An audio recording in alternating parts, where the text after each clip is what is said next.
Nagkita sa Paris, France ang dalawang Olympic gold medalist ng Pilipinas.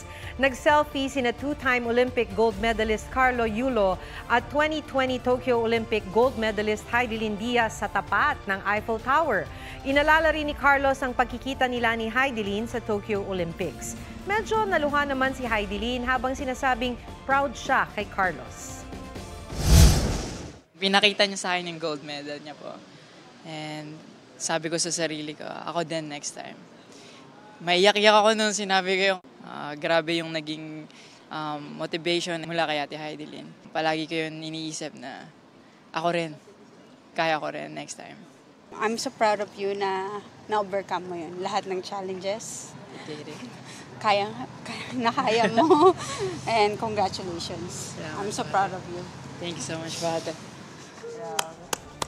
Sa live interview naman ng 24 Oras, sinabi ni Carlos na gusto pa niyang sumabak sa 2028 Summer Olympics sa Los Angeles sa Amerika.